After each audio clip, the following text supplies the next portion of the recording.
Isaac Dolam, everybody's going to be looking at him as a negative 3,300 favorite. Keep in mind, yes, great. He's probably going to win.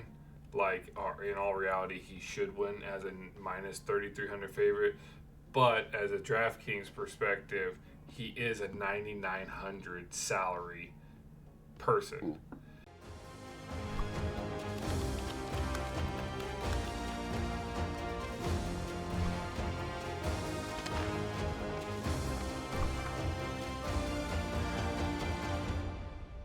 Welcome to DFS Insights. I am David Grant Jr. I am here with my cousin David G.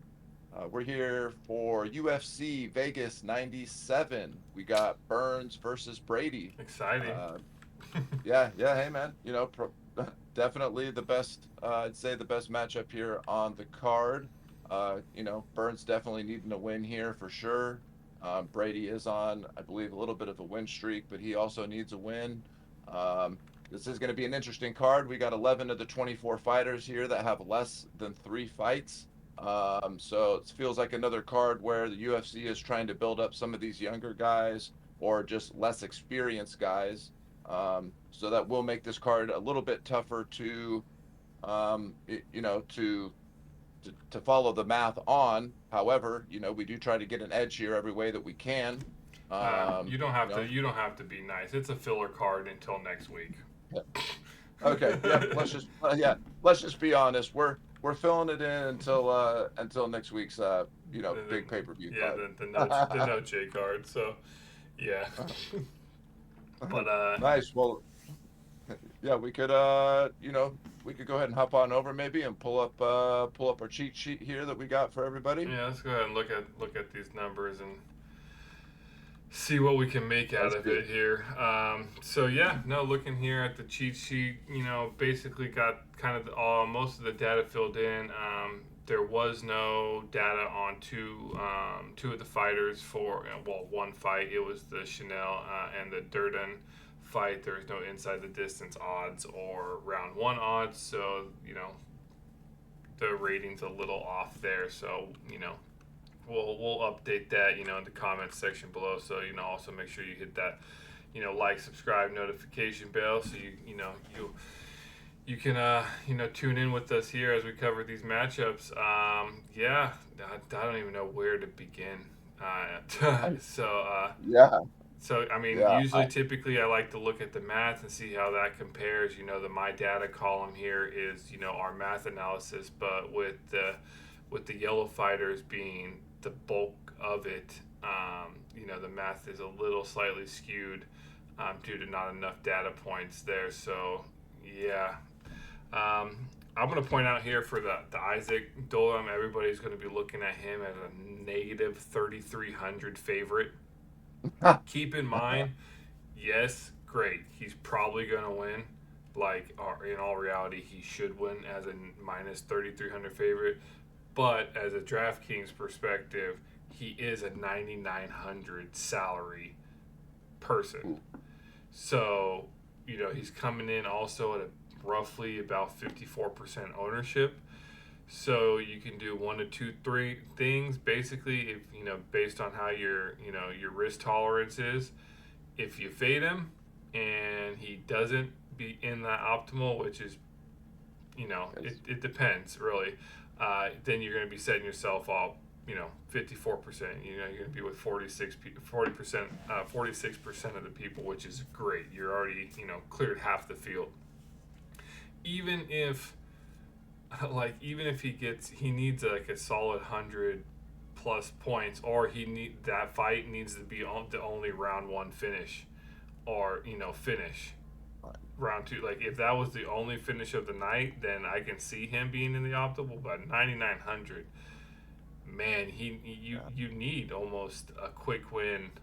You definitely need a round one, I think. Uh, yeah, and it does always also how the rest of the card plays out. However, we just saw a couple weeks ago with the other fighter who was around the minus 1,700, and he was supposed to get that first round finish. He didn't. He got the win. It went 3 rounds. He also was heavily owned, and he didn't make the optimal lineup. And it really crushed a lot of lineups from giving you that opportunity for the big money. So um, it's all about the being unexperienced, newer to the UFC, being under the bright lights and that type of stuff that's going to make a big difference. So I'm a little, you're supposed to have a short memory here in daily fantasy sports, but I'd be lying if I said I'm still not a little hurt from from that last, big favorite Yeah, that we had. So Tom Nolan. Yeah, yeah, few yeah. cards ago. Yeah, lucky I went fairly light on him, so it wasn't too bad. But yeah, the 3,300. I'm gonna have to see how it pans out at the 9,900 salary. So seeing how lineup construction goes.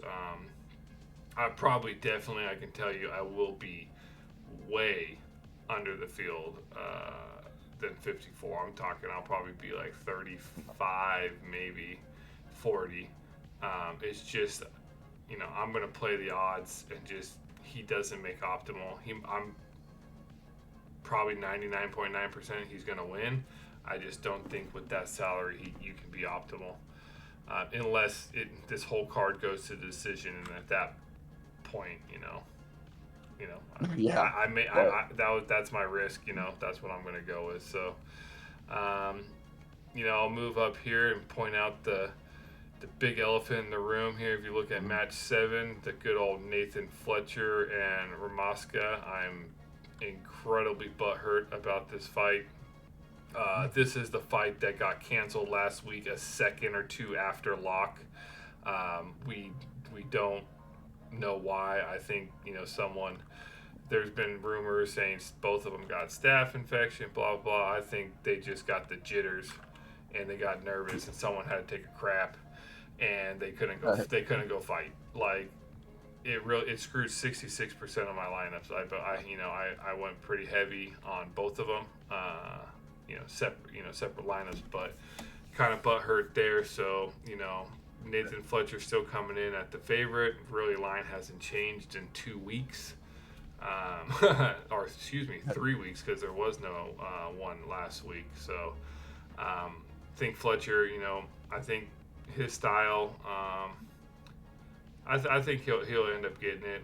They're both coming in roughly about the same ownership, 24% for Fletcher, 28, and they're about roughly the same value, 8,379. So not too much upside there. I'm going to be looking more tape on this fight because obviously they don't really they have zero fights in the UFC. This is their the what you call the Ultimate Fighter.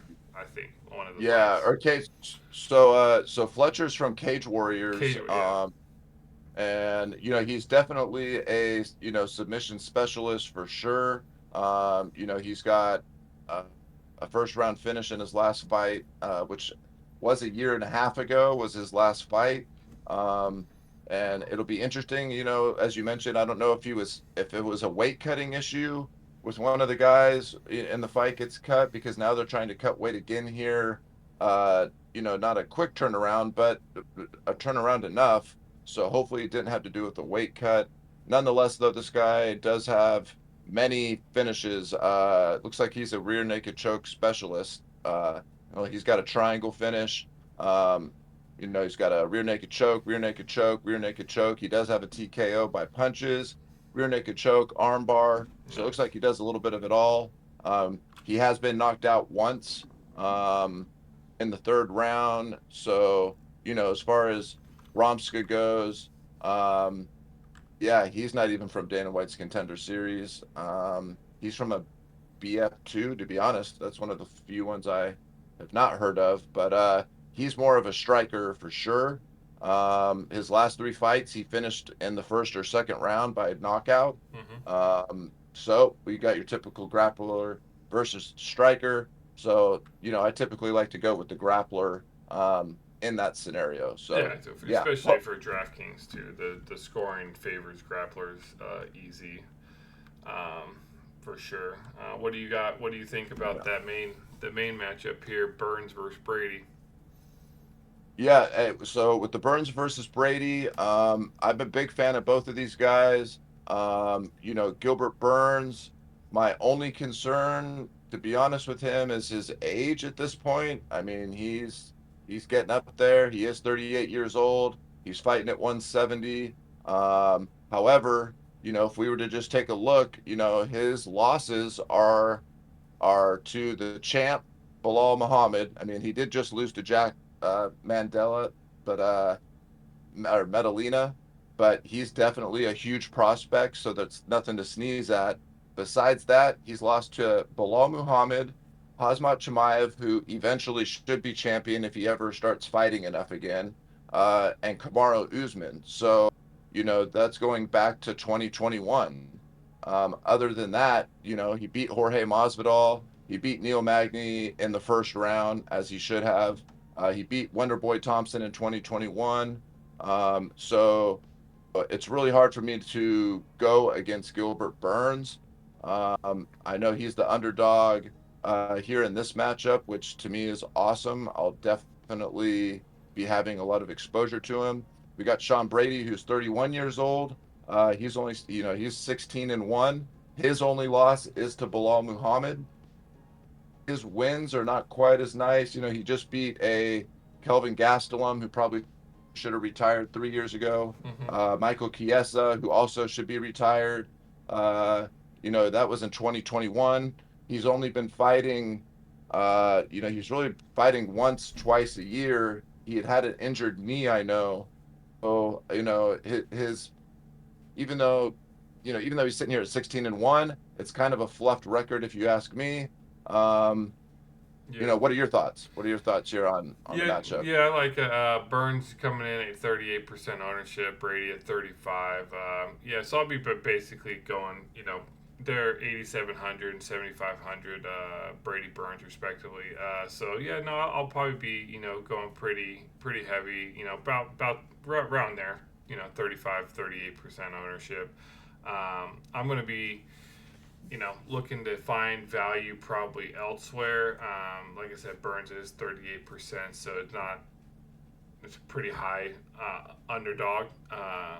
So you're not really gaining too much leverage there. But the one that's sticking out to me is this fight 8 here, Jacqueline Amarin and Vanessa Demolopoulos.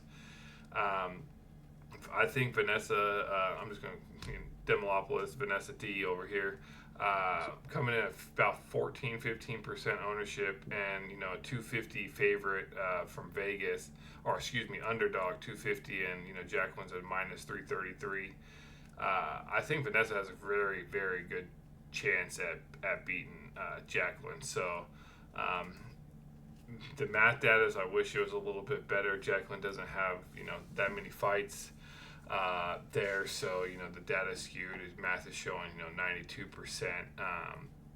But yeah, no, I'm definitely going to be watching footage on Jacqueline, but I have a feeling that's going to be the upset right there. Yeah, yeah. I like that call. She's from Dana White's Contender Series back in 2020, and she did lose to Corey McKenna, who's also in the UFC. She looks like, after that loss, she did go back to LFA for 2 fights where she went 1-1. Lupita Godinez, she's also in the UFC, and then who she lost to, and then then she did get a victory, so then she got back in the UFC. Unfortunately, that she then lost to JJ Aldrich. Now again, that was in the end of 2021. She went on a nice little 3-fight win streak, and then set. She's five wins and one loss in her last 6 fights. So, Yeah. that's a good. Anything can happen in a women's MMA fight, as you know. So, especially at 115 pounds, there's not a whole lot of knockouts happening there. And she does have a little bit of a ground game. She does have a submission by armbar in 2022 against a Brazilian. So you know Yeah. that always looks nice. Yeah. So No. yeah, Yeah. So I like that as a good underdog pick. nice. Yeah. No. Yeah. This card's all over the place. So yeah, feel free, everybody. use this cheat sheet up here. You got a win leverage column. Basically, um, comparing the leverage you'll have based on the Vegas odds to the ownership. So look at that. This is a 12 fight card. So I typically like to, focus a little bit more on, round one inside the distance, and you're like, oh, I understand. That makes perfect sense.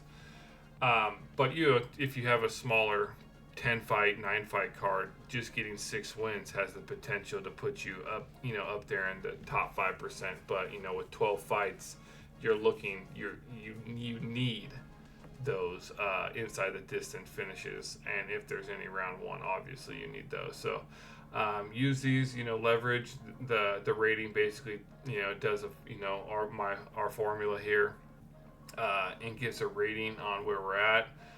There, keep in mind, like I said, the Fight 4 doesn't have the data yet. We typically like to do a final insights video here this weekend. We're going to try to make it. Got a little prior commitments that we'll see if that interferes. But with that, make sure you hit that like, subscribe, notification bell. We're here covering, UFC. Seems like every week, when there is a fight. Last week we got off. So, be looking forward to covering this one and then covering, the Sphere fight next week. So, make sure you don't miss that. So, David, you want to say anything here about, what else we cover and, send us off here?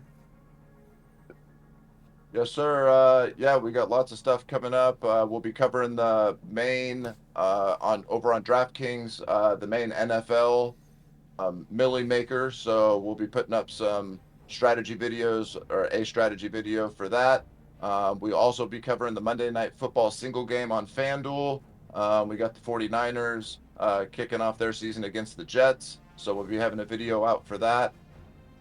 Other than that, if there's anyone here up on this upcoming UFC Vegas card that you guys have any questions about, any of the fighters, please just leave that down in the comments, and we'll get you any information and answer all your questions for you. So good luck to everyone out there. Again, please like, subscribe, hit that notification bell. We're going to be having all sorts of videos coming out here over the next couple of months. So come join the team over here at DFS Insights, and good luck to everyone out there. Have a great night.